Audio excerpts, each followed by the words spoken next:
வணக்கம். இது தந்தையின் இன்று. வரவேற்பது ரஞ்சித். தமிழ்நாட்டு மக்களுக்கு எதிராக பேசியதாக பிரதமருக்கு முதலமைச்சர் ஸ்டாலின் கண்டனம். பிறக்கப் போகும் குழந்தையின் பாலினத்தை அறிவித்ததால் பிரபல யூடியூபர் இர்ஃபானுக்கு நெருக்கடி என பரபரப்பும் விறுவிறுப்பும் நிறைந்த நாள் இன்று. தலைப்புச் செய்திகள்: காஞ்சிபுரம், திருவண்ணாமலை, கோவை உள்ளிட்ட பல்வேறு மாவட்டங்களில் இன்று கொட்டி தீர்த்த கனமழை. சேலத்தில் பெய்த கனமழையால் திருமணிமுத்தாற்றில் வெள்ளப்பெருக்கு.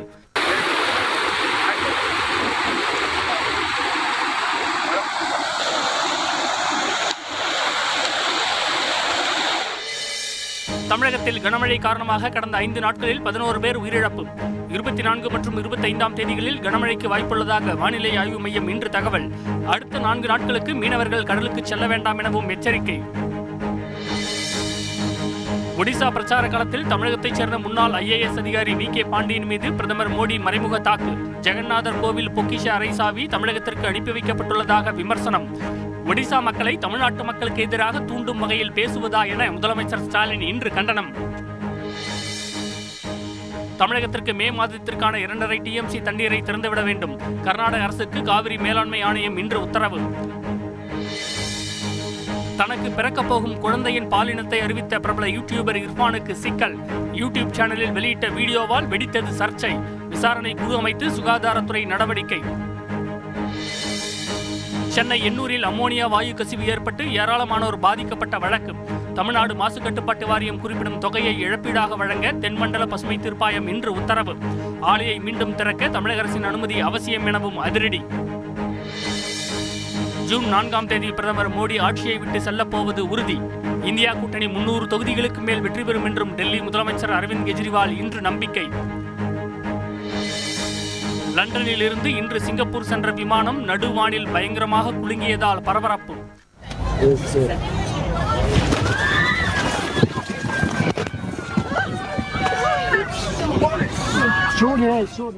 மோசமான வானிலையால் ஏற்பட்ட விபத்தில் பயணி ஒருவர் உயிரிழப்பு, 30 பேர் படுகாயம். பிரபல யூடியூபர் இர்ஃபான் தனக்கு பிறக்கப் போகும் குழந்தையின் பாலினம் குறித்து வீடியோ வெளியிட்டது குறித்து விசாரிக்க தமிழக சுகாதாரத்துறை இன்று குழு அமைத்துள்ளது. பாலின தேர்வை தடை செய்தல் சட்ட விதிகளை மீறியதற்காக இர்ஃபானுக்கு குறிப்பாணை அனுப்பியுள்ள தமிழக அரசு இத்தகைய செயலால் பெண் குழந்தைகள் பிறப்பு விகிதம் குறையும் என கண்டனம் தெரிவித்துள்ளது. அண்மை தகவல்களுடன் இணைகின்றனர் செய்தியாளர்கள் தாயுமானவன் மற்றும் பவித்ரகுமார்.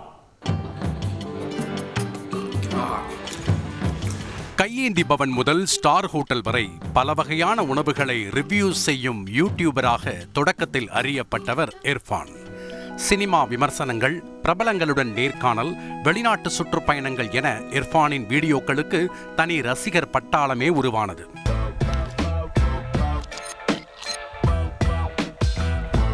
இர்ஃபான்ஸ் வியூ என்ற யூடியூப் சேனல் 42 லட்சத்திற்கும் மேற்பட்ட சப்ஸ்கிரைபர்களை கொண்டுள்ள நிலையில் கடந்த ஆண்டு மே மாதம் ஹசீஃபா என்ற பெண்ணை திருமணம் செய்து கொண்டார். முன்னதாக திருமணத்திற்கு துணி எடுப்பது முதல் பிரியாணி ஆர்டர் கொடுப்பது வரை அனைத்தையும் வீடியோவாக எடுத்து தனது யூடியூப் சேனலில் வெளியிட்டிருந்தார். தற்போது இர்ஃபானின் மனைவி கர்ப்பமாக உள்ள நிலையில் இருவரும் துபாய் சென்று தங்களுக்கு பிறக்கப் போகும் குழந்தை ஆனா பெண்ணா என்பதை ஸ்கேன் மூலம் அறிந்து அதை தனது யூடியூப் சேனலில் அண்மையில் வெளியிட்டனர். இப்போ இங்கே இந்தியாவில் இருந்துச்சுன்னா நான் சொல்கிறது எப்படி இருந்திருக்கும், எல்லாருமே அதை என்ஜாய் பண்ணி சூப்பராக இது பண்ணி, பட் எதுலையோ போய் எதையோ பார்க்குறானுங்க. அதெல்லாம் அதனால் இந்தியாவில் வந்து இல்லாமல் போயிடுச்சு. பட் ஐம் ஹாப்பி, என்னால் இது பண்ண முடிஞ்சிச்சு அப்படின்னு சொல்லிட்டு. இந்த வீடியோ யூடியூபில் ட்ரெண்ட் ஆகி ஒரே நாளில் 20 லட்சம் பார்வைகளை குவித்தது. அதே சமயம் இந்தியாவில் குழந்தையின் பாலினத்தை முன்கூட்டியே கண்டறிந்து அறிவிப்பது தடை செய்யப்பட்டுள்ள நிலையில் இர்ஃபான் வெளியிட்ட இந்த வீடியோ சுகாதாரத்துறை அதிகாரிகள் மற்றும் மருத்துவர்கள் மத்தியில் அதிர்வலைகளை ஏற்படுத்தியது.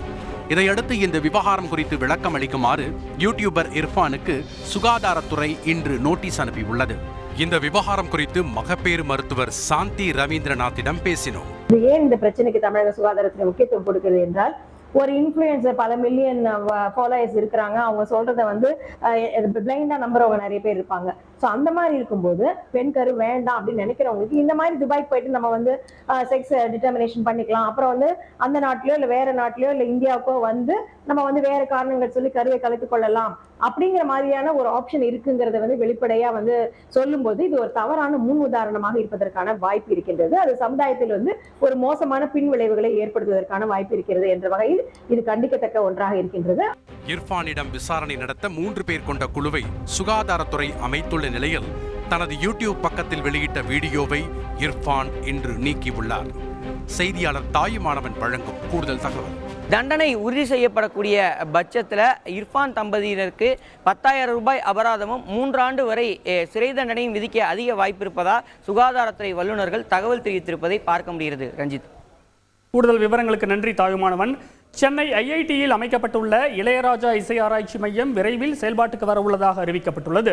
இசைஞானிக்கு மகுடம் சுட்டும் இந்த இசைப்பள்ளி பற்றிய தகவல்களை விவரிக்கிறார் செய்தியாளர் சங்கரன்.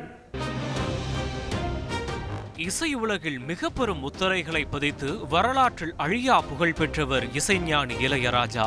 தமிழ் திரையுலகில் அன்னக்கிளி படத்தில் தொடங்கிய அவரது இசைப்பயணம் 48 ஆண்டுகளாக பல்வேறு சாதனைகளுடன் இன்றளவும் தொடர்கிறது. இந்நிலையில் சர்வதேச அளவில் புகழ்பெற்ற சென்னை ஐஐடியில் இளையராஜா பெயரில் இசை ஆராய்ச்சி மையம் மற்றும் பயிற்சி பள்ளி அமைக்கப்பட்டுள்ளது. ஐஐடி வளாகத்தில் நடைபெற்ற விழாவில் சிறப்பு விருந்தினராக பங்கேற்ற இளையராஜா தனது பெயரில் அமைக்கப்பட்டுள்ள மையத்திற்கான கல்வெட்டை அவரே திறந்து வைத்தார். விழாவில் ஐஐடி இயக்குனர் காமகோடி கேட்டுக்கொண்டதற்கு இணங்க ஜனனி ஜனனி பாடலை இளையராஜா பாடினார். தொடர்ந்து நிகழ்ச்சியில் பேசிய இசையமைப்பாளர் இளையராஜா முன்பு இசையை கற்றுக்கொள்ள தான் கிராமத்திலிருந்து வந்ததாகவும் இப்போது இசையை மற்றவர்களுக்கு கற்பிப்பதற்காக தனது பெயரில் சிறப்பு மையம் துவங்கப்பட்டிருப்பது மகிழ்ச்சி அளிப்பதாகவும் தெரிவித்தார். 400 ரூபாய் கையில் கொடுத்து அனுப்பி வச்சாங்க. மியூசிக் அப்போ தெரியுமான்னா தெரியாது, கற்றுக்கிறதுக்காக அங்கே வந்தான். இது நாள் வரைக்கும் நான் கற்றுருக்கேனா கற்றுக்கல, நிஜமாக கற்றுக்கல. இந்த மாதிரி கற்றுக்கிறதுக்காக நான் தேடி வந்த நான் ஒரு சென்டரை இங்கே ஆரம்பித்து எல்லாருக்கும் கற்றுக் கொடுக்கணும்னு ஆரம்பிச்சிருக்கேன். முற்றிலும் மூங்கிலால் பிரத்யேகமாக வடிவமைக்கப்பட்டுள்ள இந்த சிறப்பு மையம் ஒரு ஆண்டில் முழுமையாக செயல்பாட்டிற்கு வரும் என ஐஐடி இயக்குனர் காமகோடி தெரிவித்துள்ளார். ஹெலிகாப்டர் விபத்தில் ஈரான் அதிபர் இப்ராஹிம் ரைசி உயிரிழந்தது உலகம் முழுவதும் பெரும் அதிர்வலைகளை ஏற்படுத்தியுள்ள நிலையில் இந்த விபத்து சதியா தற்செயலா என்பது குறித்து துறைசார் நிபுணருடன் நான் நடத்திய கலந்துரையாடலை பார்க்கலாம்.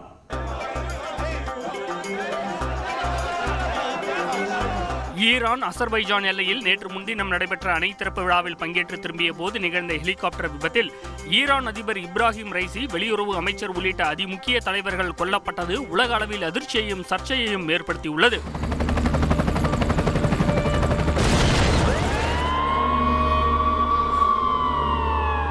ஈரான் அதிபர் பயணித்த ஹெலிகாப்டர் பழமையான அமெரிக்க தயாரிப்பு பெல் 212 ஹெலிகாப்டர்.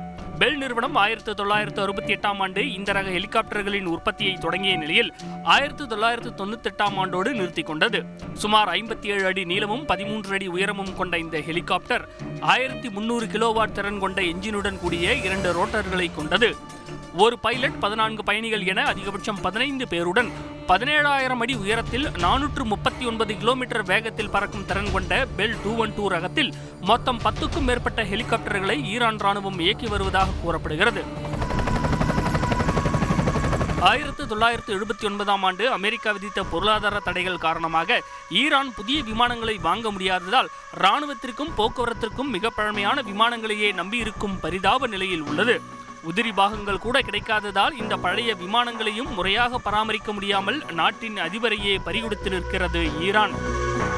இப்ராஹிம் ரைசி பயணித்த ஹெலிகாப்டரின் டிரான்ஸ்பாண்டர்களில் எந்த சிக்னலும் கிடைக்காததாலேயே விபத்து நடந்த இடத்தை கண்டுபிடிக்கவே 16 மணி நேரம் ஆகிவிட்டதாக ஈரானுக்கு உதவிய துருக்கி அதிகாரிகள் தெரிவித்துள்ளனர். மோசமான வானிலை காரணமாக ஹெலிகாப்டர் விபத்தில் சிக்கியிருக்கலாம் என ஈரான் தரப்பு கூறினாலும் இதில் இஸ்ரேலின் தொடர்பும் இருக்கலாம் என்ற சந்தேகங்களும் எழுப்பப்படுகிறது. கடந்த மாதம் இஸ்ரேல் மீது திடீரென நூற்றுக்கணக்கான ஏவுகணைகளை வீசி நேரடியாக தாக்கியதோடு அணு ஆயுத தாக்குதல் நடத்தவும் தயங்க மாட்டோம் என பகிரங்கமாக எச்சரித்திருந்தார் ஈரான் அதிபர் இப்ராஹிம் ரைசி. இதனால் இஸ்ரேலும் அதன் கூட்டாளியான அமெரிக்காவும் சேர்ந்து சதியில் ஈடுபட்டிருக்கலாம் என்ற யூகங்களும் வலம் வருகின்றன. இதுகுறித்து புளோரிடாவில் வசிக்கும் பைலட் அசோகனிடம் பேசினோம். இந்த விபத்து தற்செயலானது தானா? 100% நாம் அந்த முடிவுக்கு வந்துடலாமா? மலைப்பாங்கான பகுதிகளில் உயரமான மலை இருக்கிற இடத்துக்கு மேலே ஃபாக் இருக்கும்போது ஹெலிகாப்டர் பறக்கும்போது ஜென்ரலி பைலட்ஸ் அந்த கிளவுட்ஸ் அவாய்ட் பண்ண கீழே வரலாம். அப்போ வந்து அந்த டெரைன் வந்து அவங்களுக்கு ஹெல்ப் பண்ணாது. அவங்களுக்கு நார்மல் பிளைன் சர்ஃபேஸ்னா பரவாயில்ல. உலகத்துல வந்து வெறும் ஃபாகால மட்டுமே ஹெலிகாப்டர் ஃபேட்டல் கிராஷஸ் வந்து 29%. 100 ஹெலிகாப்டர் ஃபேட்டல் கிராஷ் நடந்ததுன்னா வெறும் ஃபாக் மட்டுமே அவ்வளவு காரணம். அப்போ ஹில்லி டெரைன் கம்பேர் பண்ணா எனக்கு எவ்வளோன்னு தெரியல, அதிகபட்சம் இருக்கும். நீங்க நிறைய ஆக்சிடென்ட் இந்த பேட்டர்ல நடந்ததுனால அதே சூழ்நிலை இருக்கிறதுனால அதிகபட்சமா உலகம் கருதிக்கிட்டு இருக்கிற ஒரு விஷயம் என்னன்னா, இது வெதர் ரிலேட்டட் பியூர் ஆக்சிடென்ட் அப்படிங்கறத இப்ப நினைச்சிட்டு இருக்காங்க. ஹெலிகாப்டர் ஒரு பிரசிடென்ட் வந்து கேரி பண்றாங்க அல்லது ஹையர் அபிஷியல் ஒரு ஹை ப்ரொஃபைல் பீப்புள் எடுத்துட்டு போறாங்கன்னா கண்டிப்பா நல்ல கண்டிஷன்ல வச்சிருப்பாங்கிறது ஒரு யூகம். ஆனா ஹெலிகாப்டர்லயும் டெக்னிக்கல் ஃபால்ட் வந்திருக்கலாம். சதித்திட்டமாக கூட ஏன் இருக்கக்கூடாது அப்படின்ற மாதிரியான கேள்விகள். ஏன்னா அந்த கான்சிக்வன்சஸ் தொடர்ந்து இந்த சம்பவங்கள் அடுத்தடுத்து நடக்கிறதுனால இப்படி ஒரு சந்தேகமும் முன்வைக்கப்படுது. அமெரிக்கா எடுத்த உடனே டிக்ளேர் பண்ணிடுச்சு இந்த விபத்துக்கு அவங்க பொறுப்பு இல்லாத மாதிரி சொல்லிட்டாங்க. செனட் வந்து இன்ஃபார்ம் பண்ணியிருக்காங்க. நிச்சயமா அமெரிக்கா இருக்காதுங்கிறதுல நானும் நம்புறேன். ஏன்னா ஒரு நாட்டுடைய பிரசிடென்ட்டை போய் தாக்கனா அதனுடைய பின்விளைவுகள் உலக அளவுல எவ்வளவு இருக்குங்கிறது ஒரு வளர்ந்த நாட்டுக்கு நிச்சயமா தெரிஞ்சிருக்கும். அதே மாதிரி தான் நான் இஸ்ரேலையும் பாக்குறேன். இஸ்ரேல் வந்து ஈராக் மேல ப்ராப்ளம் இருந்தாலும் ஒரு நாட்டுடைய ஒரு பிரீமியர், அதாவது ஒரு பிரசிடென்ட்டை போய் தாக்கி அவங்க முக்கியமான ஆட்களை கொன்னா அவங்களுடைய பின்விளைவுகளை தெரியாதவங்க அவங்களும் இல்லை. ஸோ என்னுடைய பர்சனல் ஒப்பீனியன், இந்த மாதிரி ஒரு விபத்து வந்து சதி திட்டமா இருக்க வாய்ப்பில்லைன்னு தோணுது. ஆனா நிச்சயமா சொல்ல முடியாது. நீங்க சொன்ன மாதிரி இப்படி ஒரு சதி திட்டமா இருந்தா நிச்சயமா இன்வெஸ்டிகேஷன்ல கண்டுபிடிச்சிருவாங்க.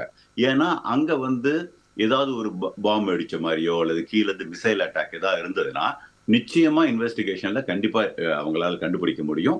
அது வந்து வெளிச்சத்துக்கு வந்துடும். நம்மளால மூடி மறைக்க முடியாது. தற்போது ஈரானின் உச்சபட்ச தலைவராக இருக்கும் அயத்தொல்லா அலி கமேனிக்கு பிறகு அந்த பதவிக்கு இப்ராஹிம் ரைசி வருவார் என எதிர்பார்க்கப்பட்ட நிலையில் அவரது திடீர் மரணம் ஈரானின் உள்நாட்டு அரசியலிலும் மிக பெரும் தாக்கத்தை ஏற்படுத்தும் என எதிர்பார்க்கப்படுகிறது. தமிழ்நாட்டில் இன்று மிக கனமழைக்கான ஆரஞ்சு எச்சரிக்கை விடுக்கப்பட்டிருந்த நிலையில் கோவை, சேலம், காஞ்சிபுரம் உள்ளிட்ட பல்வேறு பகுதிகளில் கனமழை கொட்டி தீர்த்தது.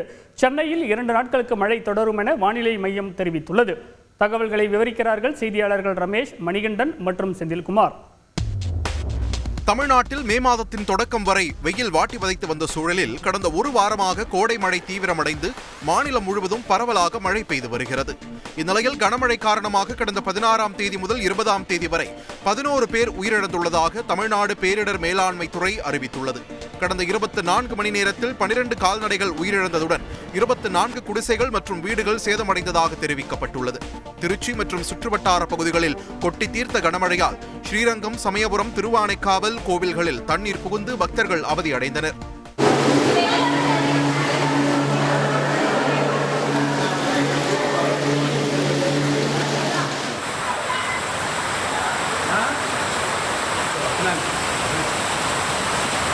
கரூரில் நேற்று மாலையிலிருந்து கொட்டி தீர்த்த கனமழை காரணமாக கோபாலபுரம் பகுதியில் உள்ள வீடுகளுக்குள் இடுப்பளவுக்கு தண்ணீர் தேங்கியது.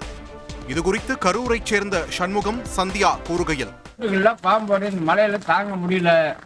இதை வந்து நாங்கள் வந்து குழந்தைங்களை வச்சுக்கிட்டு பொண்டாட்டி வச்சு நாங்கள் இப்படி குடியிருக்கிறது. நாங்கள் பஞ்சாயத்து ஒன்றும் பண்ண மாட்டேங்குது, சாக்கடை வசதி இல்லை, என்ன ஏதாவது தீர்வுன்னு ஒன்றும் புரியல எங்களுக்கு. பொருள் எல்லாம் வேஸ்டா போயிடுச்சு. கரண்ட் வேற இல்ல. கரண்ட் வந்து இப்போ வந்து பாத்தீங்கன்னா திடீர்னு கட்டிட்டு போச்சுன்னா மக்கள்லாம் எங்க போய் இருப்பாங்க? குழந்தைங்க நிறைய இருக்கிறாங்க, அம்மா வயசாக நிறைய இருக்காங்க, இவ்வளவு தங்கச்சியா எங்க படிப்பாங்க, எங்க இருப்பாங்க? இதேபோல் திருப்பூர் மாவட்டம் அவினாசியில் தாழ்வான பகுதிகளில் தண்ணீர் தேங்கியது. அவினாசியைச் சேர்ந்த பரணி கோவிந்தராஜிடம் பேசினோம்.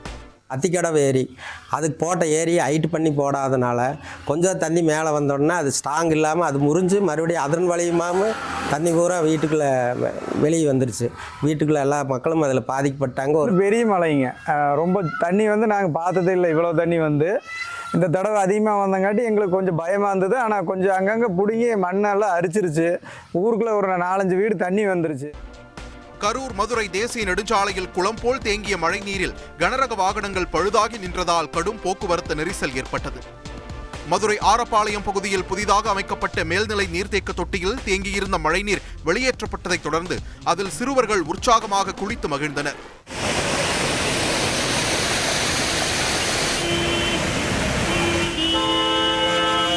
அதே சமயம் காஞ்சிபுரம், திருவண்ணாமலை, கோவை, சேலம், நாமக்கல் உள்ளிட்ட மாவட்டங்களில் இன்று கனமழை பெய்தது.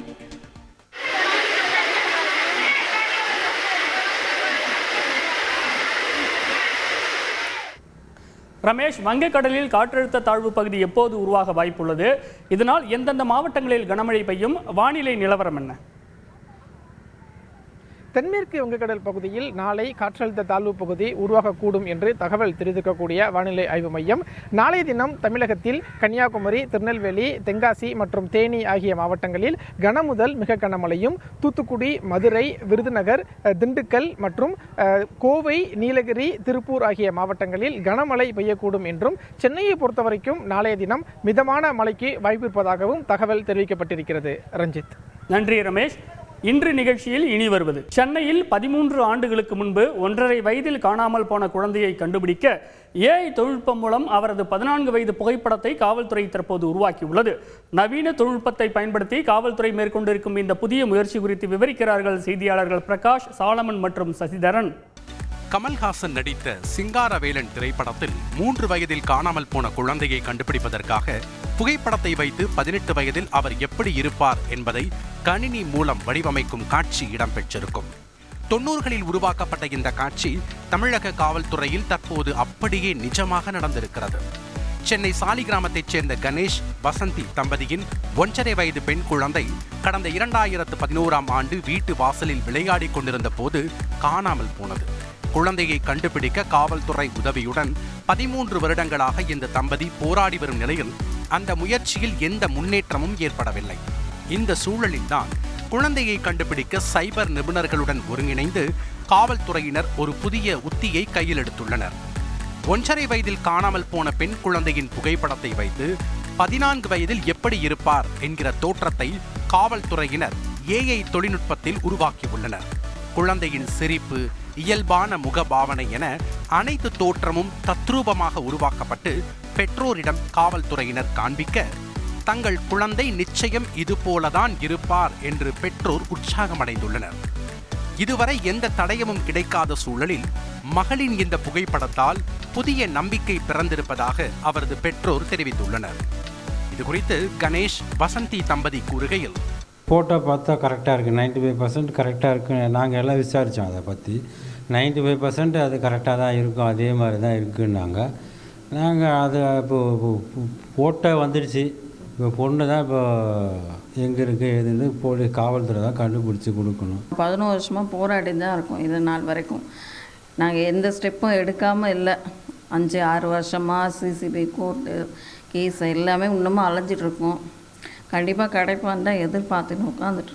அதே சமயம் தங்களது மகளை காணாமல் 13 ஆண்டுகளாக தவித்து வரும் கணேஷ், வசந்தி தம்பதியர் காவல்துறையினர் தற்போது உருவாக்கியுள்ள இந்த புகைப்படத்தை கொண்டு முழுவீச்சில் தேடுதல் பணியை மேற்கொள்ள வேண்டும் என கோரிக்கை விடுத்துள்ளனர்.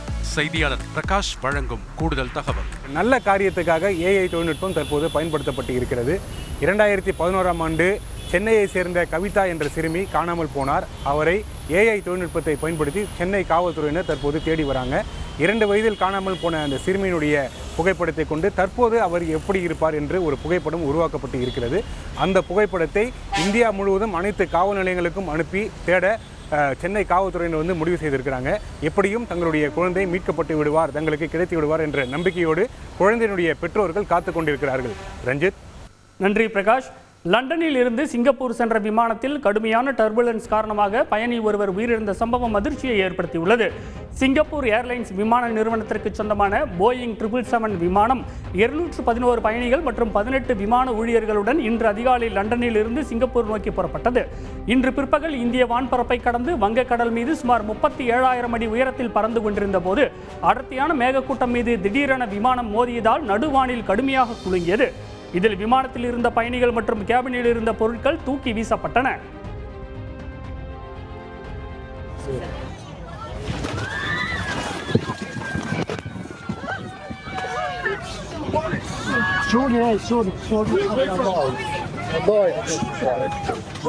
இதையடுத்து விமானிகள் விமானத்தை அருகிலுள்ள தாய்லாந்து தலைநகர் பாங்காக் விமான நிலையத்தில் அவசரமாக தரையிறக்கினர். இந்த விபத்தில் பயணி ஒருவர் உயிரிழந்த நிலையில் 30 பேர் காயமடைந்தனர். இது ஓர் அரிதான சம்பவம் என குறிப்பிட்டுள்ள சிங்கப்பூர் ஏர்லைன்ஸ் நிறுவனம் பயணிகளிடம் மன்னிப்பு கோரியுள்ளது. எண்ணூரில் அமோனியா வாயு கசிவு ஏற்பட்டதற்காக மாசு கட்டுப்பாட்டு வாரியம் குறிப்பிடும் தொகையை இழப்பீடாக வழங்க கோரமண்டல் உர தொழிற்சாலைக்கு தென்மண்டல பசுமை தீர்ப்பாயம் இன்று உத்தரவிட்டுள்ளது. சென்னை எண்ணூரில் கடந்த ஜனவரி மாதம் அமோனியா வாயு கசிவு ஏற்பட்டு ஏராளமானோர் பாதிக்கப்பட்டது தொடர்பான வழக்கு தென்மண்டல பசுமை தீர்ப்பாயத்தில் நடைபெற்று வந்தது. இந்த நிலையில் தமிழ்நாடு மாசு கட்டுப்பாட்டு வாரியத்தின் விதிமுறைகளை கோரமண்டல் உர தொழிற்சாலை நிறுவனம் முறையாக கடைபிடிக்க வேண்டும் என பசுமை தீர்ப்பாயம் இன்று உத்தரவிட்டுள்ளது. சம்பந்தப்பட்ட துறைகளிடமிருந்து NOC பெற்ற பின் ஆலை மீண்டும் இயங்க அனுமதிக்கலாம் என தெரிவித்துள்ள பசுமை தீர்ப்பாயம் தமிழக அரசின் அனுமதி அவசியம் எனவும் குறிப்பிட்டுள்ளது. பூரி ஜெகநாதர் கோவில் பொக்கிஷ அறையின் சாவி தமிழகத்திற்கு சென்று விட்டதாக பிரதமர் மோடி குற்றம் சாட்டியது சர்ச்சையை ஏற்படுத்தியுள்ளது. தமிழர்கள் மீது பிரதமர் மோடி திருட்டு பழியை சுமத்துவதா என முதலமைச்சர் ஸ்டாலின் இன்று கடும் கண்டனம் தெரிவித்துள்ளார். செய்தியாளர்கள் ராஜா, ரமேஷ்குமார் வழங்கிய தகவல்கள் இவை. ஒடிசாவில் நேற்று தேர்தல் பிரச்சாரம் மேற்கொண்ட பிரதமர் மோடி பிஜு ஜனதா தளம் கட்சியின் முக்கிய தலைவரான தமிழகத்தை சேர்ந்த முன்னாள் IAS அதிகாரி பாண்டியனை கடுமையாக தாக்கி பேசினார். 6 ஆண்டுகளுக்கு முன் மாயமான பூரி ஜெகநாதர் கோவில் பொக்கிஷ அறையின் சாவி தமிழகத்திற்கு சென்றுவிட்டதாகவும் மோடி குற்றச்சாட்டை வைத்தார். இதனிடையே பூரி ஜெகநாதர் ஆலயத்தின் பொக்கிஷத்தை களவாடும் திருடர்கள் என்ற பழியை தமிழ்நாட்டு மக்கள் மீது பிரதமர் மோடி சுமத்துவதா என இன்று கண்டனம் தெரிவித்துள்ள முதலமைச்சர் ஸ்டாலின் தமிழர்கள் மீது பிரதமருக்கு இத்தனை காழ்ப்புணர்ச்சியும் வெறுப்பும் ஏன் என்றும் கேள்வி எழுப்பியுள்ளார். இந்நிலையில் ஒடிசாவின் கெண்டுஜார் பகுதியில் இன்று பிரச்சார பொதுக்கூட்டத்தில் பேசிய அமித்ஷா ஒடிசாவை ஒரு தமிழன் எப்படி ஆட்சி செய்ய முடியும் என கேள்வி எழுப்பினார்.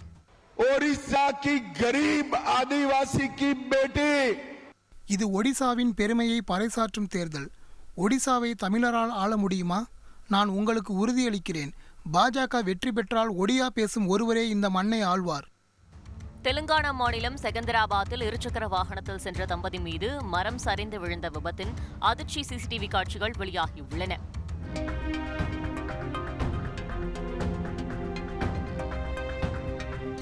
சம்பவ இடத்திலேயே கணவர் உயிரிழந்த நிலையில் மனைவி படுகாயங்களுடன் மருத்துவமனையில் அனுமதிக்கப்பட்டுள்ளார். மே மாதத்திற்கான காவிரி மேலாண்மை ஆணையத்தின் கூட்டம் டெல்லியில் இன்று நடைபெற்றது. செய்தியாளர் ராஜா வழங்கும் கூடுதல் தகவல். இன்றைய காவிரி கூட்டத்தில் தமிழக அரசு நடப்பாண்டில் அதிக அளவில் மழை இருக்கும் என இந்திய வானிலை ஆய்வு மையம் கணித்திருப்பதால் நிலுவையில் உள்ள 6 TMC தண்ணீரை கர்நாடக அரசு திறந்துவிட வேண்டும் என்ற கோரிக்கை முன்வைத்திருக்கிறது.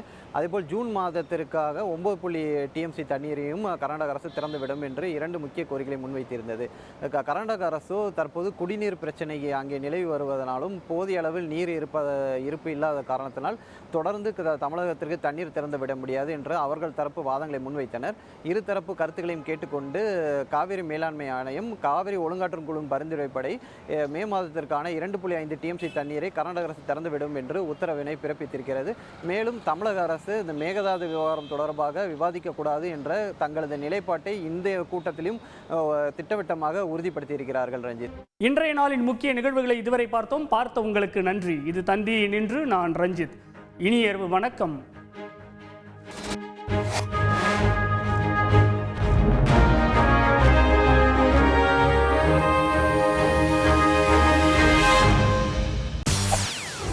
செய்திகளை உடனுக்குடன் தெரிந்து கொள்ள உடனே சப்ஸ்கிரைப் பண்ணுங்க.